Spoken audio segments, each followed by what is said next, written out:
أعوذ بالله من الشيطان الرجيم بسم الله الرحمن الرحيم يا أيها الذين آمنوا كتب عليكم القصاص في القتلى الحر بالحر والعبد بالعبد والأنثى بالأنثى فمن عفي له من أخيه شيء فاتباع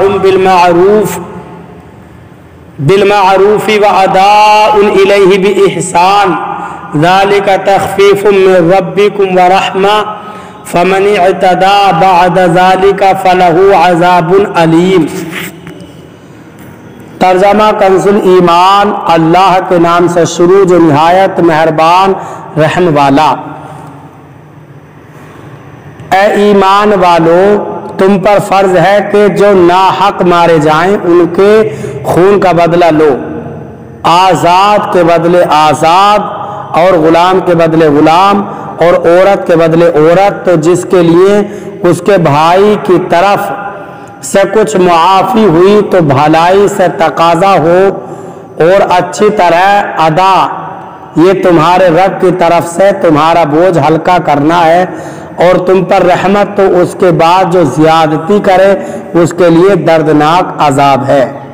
ترجمہ کنز العرفان۔ اے ایمان والو، تم پر مقتولوں کا خون کا بدلہ لینا فرض کر دیا گیا، آزاد کے بدلے آزاد اور غلام کے بدلے غلام اور عورت کے بدلے عورت، تو جس کے لیے اس کے بھائی کی طرف سے کچھ معافی دے دی جائے تو اچھے طریقے سے مطالبہ ہو اور وارث کو اچھے طریقے سے ادائیگی ہو، یہ تمہارے رب کی طرف سے آسانی اور رحمت ہے، تو اس کے بعد جو زیادتی کرے اس کے لیے دردناک عذاب ہے۔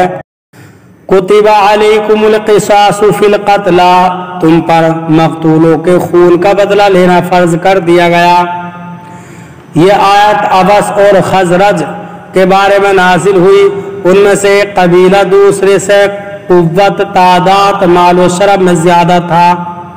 اس نے قسم کھائی تھی کہ وہ اپنے غلام کے بدلے دوسرے قبیلے کے آزاد کو اور عورت کے بدلے مرد کو اور ایک کے بدلے دو کو قتل کرے گا۔ زمانے جاہلیت میں لوگ اس قسم کی زیادتیوں کے عادی تھے۔ عہد اسلام میں یہ معاملہ حضور پرنور صلی اللہ تعالی علیہ وسلم کی خدمت میں پیش ہوا تو یہ آیت نازل ہوئی اور عدل و مساوات کا حکم دیا گیا۔ اس پر وہ لوگ راضی ہوئے۔ قرآن کریم میں قصاص کا مسئلہ کئی آیتوں میں بیان ہوا ہے۔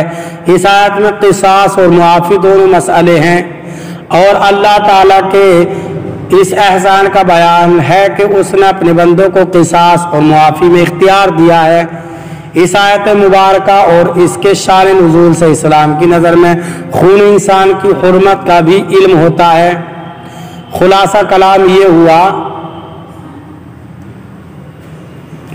کہ قتل عمد کی صورت میں قاتل پر قصاص واجب ہے، خواہ اس نے آزاد کو قتل کیا ہو یا غلام کو، مرد کو قتل کیا ہو یا عورت کو، کیونکہ آیت میں قتلہ کا لفظ جو کہ قتیل کی جمع ہے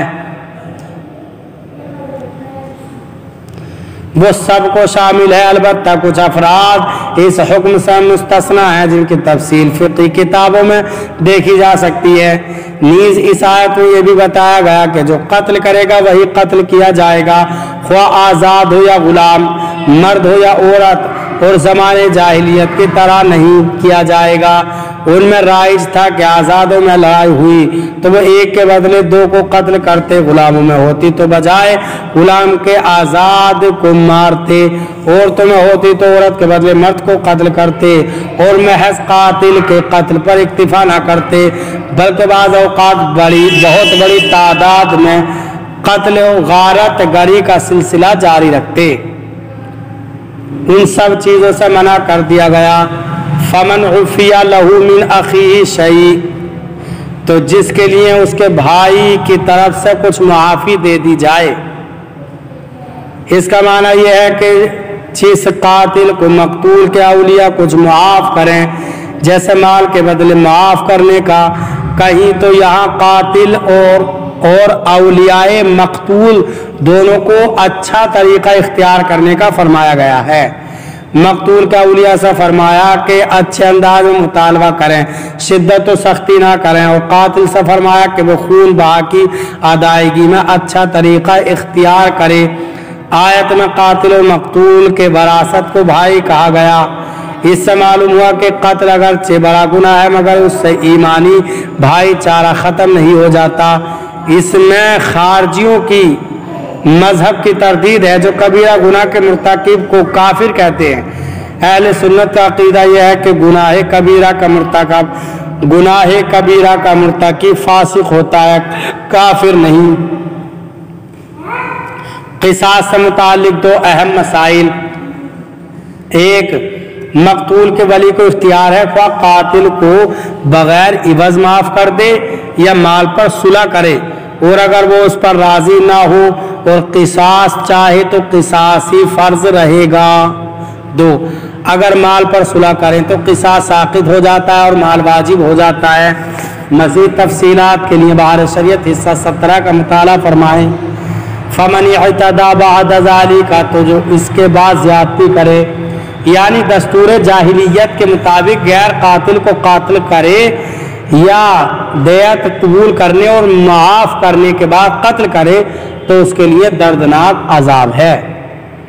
وَلَكُمْ فِي الْقِصَاصِ حَيَاةٌ يَا أُولِي الْأَلْبَابِ لَعَلَّكُمْ تَتَّقُونَ، اور خون کا بدلہ لینے میں تمہاری زندگی ہے، اے عقل مندوں کہ تم کہیں بچو۔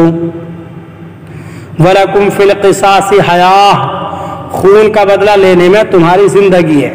قصاص میں قوموں اور لوگوں کی حیات بیان کی گئی ہے۔ جس قوم میں ظالم کی پردہ پوشی اور حمایت کی جائے وہ تباہ و برباد ہو جاتی ہے، اور جہاں ظالم اور مجرم کو سزا دی جائے وہاں جرائم خود بخود کم ہو جاتے ہیں۔ ایک محلے سے لے کر عالمی سطح تک کے مجرموں میں یہی ایک فلسفہ کا فرما ہے۔